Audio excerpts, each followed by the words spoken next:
बिस्मिल्लाहिर्रहमानिर्रहीम। सुन सको तो सुनो में खुशामदीद। एक नई कहानी के साथ आपकी खिदमत में हाजिर हैं। कहानी का उन्वान है नस्ली ताजिर और फसली ताजिर में फ़र्क। 40 साल गुजर गए हैं इस बात को, लेकिन मुझे आज भी इस दुकानदार और इस दुकानदार के बेटे की शक्ल हर जाविये से याद है। जैसे ही मेरा मिडिल स्कूल का नतीजा अखबारों में छपा, मेरे तो पाँव ज़मीन पर नहीं टिक रहे थे। हालांकि मैंने कोई मार्का भी नहीं मारा था, बस 8वीं जमात को फर्स्ट डिवीज़न में पास किया था। लेकिन मुझे कुछ भी नहीं सूझ रहा था कि अपनी खुशी का कैसे इजहार करूं।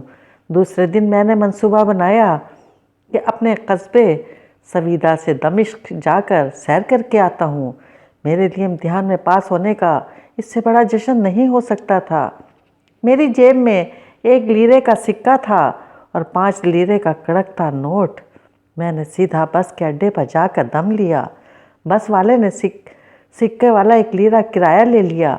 बाकी के 5 लीरे मेरी जेब में मौजूद थे। मैंने मंसूबा बना लिया था कि इन पैसों से दमिश्क की मिठाई घर लेकर जाऊंगा और मज़े करूंगा। मेरा शामी केक खरीदने का तो पक्का इरादा था। दमिश्क के बाज़ार एक से बढ़कर एक खूबसूरत। अलसालिया बाज़ार और अलहमदिया बाज़ार की तो क्या ही बात थी। वहीं जॉबी गेट के पास मुझे मिठाई की एक बड़ी दुकान नज़र आई। मैंने अंदर जाकर दुकानदार से, जिसके पहलू में इसका एक बेटा भी बैठा हुआ था, तो केक, किलो बराज़िक और 1 किलो गराइबा मांगा। लेकिन जैसे ही पैसे देने के लिए मैंने जेब में हाथ डाला तो जेब खाली थी। मेरे 5 लीरे जेब में नहीं थे। मेरी हालत दीदनी थी और शायद मेरे चेहरे से यासियत भी नज़र आ रही होगी। मैंने दुकानदार से माजरत करते हुए कहा, जनाब मैं कुछ देर बाद आऊँगा अपना सामान उठाने के लिए। दुकानदार ने मुस्कुराते हुए मुझे देखा और कहा, पैसे घर भूल आए हो? मैंने कहा, नहीं, पैसे तो मेरी जेब में ही थे। पूरे 5 लीरे का एक ही नोट था। किधर रहते हो? दुकानदार ने पूछा। सवीदा में रहता हूँ, मैंने जवाब दिया। अच्छा, इधर आओ, पहले ज़रा बैठ लो, थोड़ा आराम करो। फिर इसने चाय का 1 कप मुझे भर कर पकड़ाते हुए कहा, मेरे बेटे के साथ बैठकर चाय पियो। इतनी देर में दुकानदार ने जो मेरा सामान तोल कर रखा था लिफाफों में पैक करके मुझे देते हुए कहा, ये लो तुम्हारा सामान। जब कभी दोबारा दमिश्क आना हो तो पैसे दे जाना। मैंने इनकार करते हुए कहा, सैयदी मैंने तो इतनी जल्दी दोबारा दमिश्क नहीं आना, और फिर ये चीज़ें कोई ज़रूरी भी नहीं हैं। माजरत के साथ मैं अब ये नहीं ख़रीदना चाहता, आप रहने दीजिए। आपका शुक्रिया।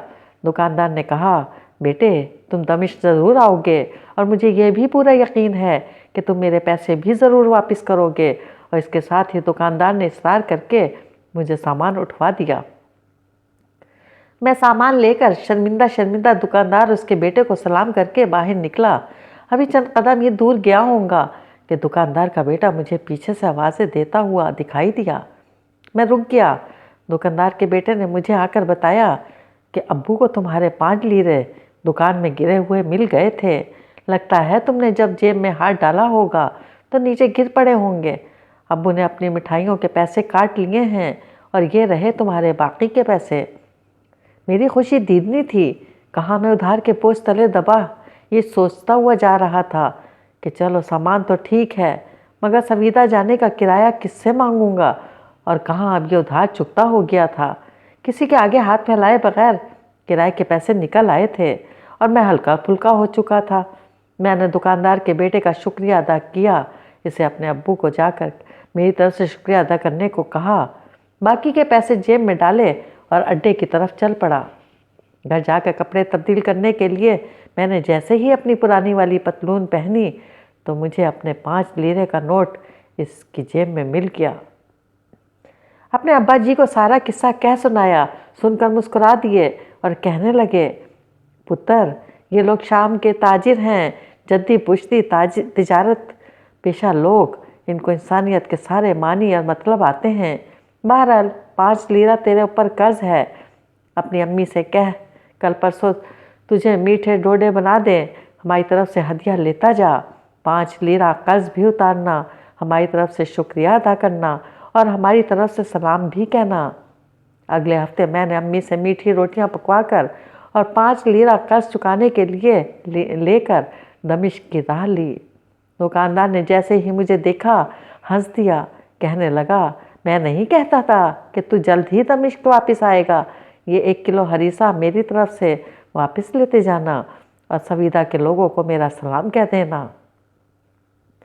کہتا ہے آج بھی جب میں کسی تاجر کو دیکھتا ہوں تو دل فوراً ہی نسلی تاجر اور فصلی تاجر کا موازنہ کرنا شروع کر دیتا ہے۔